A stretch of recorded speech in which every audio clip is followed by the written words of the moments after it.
Hello everyone, welcome to MOOC video lecture series, an initiative taken by LG Institute of Pharmacy. This is Mansi Shah, Assistant Professor in the Department of Pharmacology. So today's our discussion topic will be about respiratory diseases. In respiratory diseases, we'll mainly talk regarding chronic obstructive airway disease or chronic obstructive pulmonary disease. So chronic obstructive pulmonary disease, it also includes chronic bronchitis, emphysema, bronchial asthma and bronchiectasis. So first of all, chronic bronchitis. So etiology for chronic bronchitis or cause, it can be due to smoking, which is 4 to 10 times higher, causes higher risk. Then atmospheric pollution, that is high in industrialized urban area. Then occupation, that is workers of cotton mill, plastic factories. Then infection, that is bacterial, viral, mycoplasmal infection, which can worsen the situation. Then familial and genetic factors. The signs and symptoms for this chronic bronchitis are: it causes persistent cough, recurrent respiratory infection, dyspnea, cyanosis and edema. It causes right heart failure, features of right heart failure.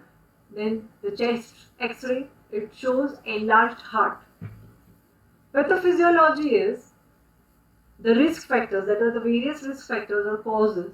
It impairs ciliary movement of bronchi, which causes inflammatory reaction, which causes hyperplasia and hypertrophy of mucus secretion cells, and which also stimulate the vagus nerve, which causes bronchoconstriction.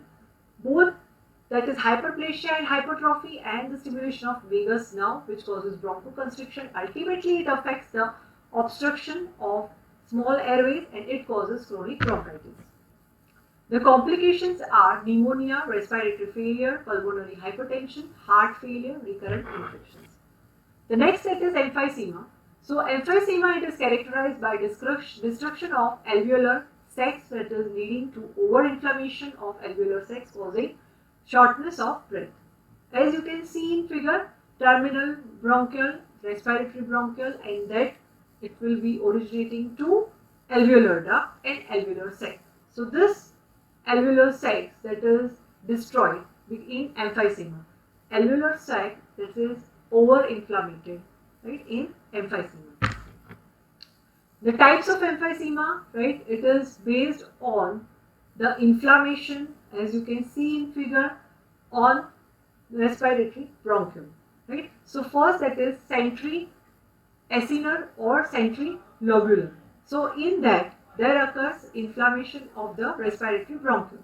Then next, that is penacinar, as you can see. So the alveoli and respiratory bronchial both are inflamed or inflammation has occurred. Then paraseptal, that is only alveoli is affected. Then irregular, that is either alveoli or respiratory bronchial or both, right? The lobes of both or one are affected. The etiology is smoking, occupational exposure to fumes, dust, exposure to air pollution. Signs and symptoms, that is it causes severe exertional dyspnea. It causes recurrent respiratory infections. Chest becomes barrel shaped. Cough occurs after dyspnea. There occurs weight loss. There occurs right-sided heart failure, heart failure. And the chest X-ray, it shows small heart with hyperinflated lungs. Pathophysiology is that smoking, first of all, right, it can cause emphysema, which causes inhibition of alpha-1 antitrypsin by oxidant in smoke, which causes decrease in alpha-1 antitrypsin and which causes decrease in antiprotease, which causes elastic damage, which causes emphysema. Other thing is that there occurs increase in inflammatory cell recruitment, which causes extracellular matrix degradation, which causes increase in protease and which causes elastic damage, which causes emphysema. The complications are recurrent chest infections, pulmonary arterial hypertension, core pulmonary, then heart failure and respiratory failure. Next, that is asthma. So the causes for asthma is family history, respiratory infection, which can be due to any sort of virus, that is rhinovirus, influenza, respiratory syncytial virus. Then allergens, that is pollens, house dust, animal dander, rodents, cockroaches, etc. Then environment, that is cold air, fog, ozone, tobacco, smoke, wood smoke, climate change, all this can lead to asthma. Then emotions, drugs like acetaminophen, aspirin, non-selective beta blockers, then occupational factors, then prenatal risk factors are maternal, smoking, stress, use of antibiotics, and delivery by C-section. The signs and symptoms of asthma, that is tachypnea, shortness of breath with wheezing, chest tightness, sweating, tachycardia, cyanosis, that is oxygen saturation less than 90%, decrease in consciousness that can occur. Now the diagnosis for this asthma is through spirometer, that is forced expiratory volume. So forced expiratory volume, the normal value is 80% and the ratio is 70%. Then peak flow meter, then blood sputum eosinophil count and immunoglobulin E. Pathophysiology is that whenever any allergen or pollen it is detected, then it binds with antigen protective site which binds with T cells and which releases interleukin 4 and interleukin 5. Now interleukin 4, it stimulates beta cells which release IgE, which stimulate mast cells and which causes bronchoconstriction. And interleukin 5 stimulates eosinophil recruitment which release granules and mediators which causes bronchoconstriction. On chronic exposure to antigens, it stimulates the vagus nerve and it causes mast cell degradation and stimulates Th cells. Then this release, vagus nerve, it releases ACH, acetylcholine, and it causes bronchoconstriction which causes respiratory organ damage, and mast cell degranulation or stimulation of Th cell, it causes inflammatory reaction which causes accumulation of eosinophils, basophils, neutrophils, and which causes respiratory organ damage. The complications are same as chronic bronchitis. Now the major types of asthma, that is extrinsic asthma and intrinsic asthma. Extrinsic asthma, it occurs during childhood. Intrinsic asthma, it occurs in adulthood. Then for extrinsic asthma, family history, it is mostly present, and intrinsic asthma, it is absent. Then preceding allergic illness, that is also present. For example, rhinitis, urticaria, eczema in extrinsic asthma, whereas in intrinsic asthma, it is absent.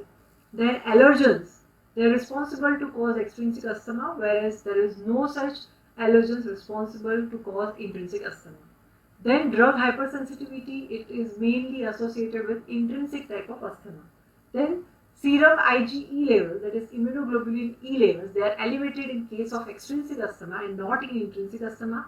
Then it is associated with chronic bronchitis and nasal polyps, that is in intrinsic asthma, and emphysema, that is usually a cause for this asthma, that is in extrinsic asthma. It is unusual, and in intrinsic asthma it is common.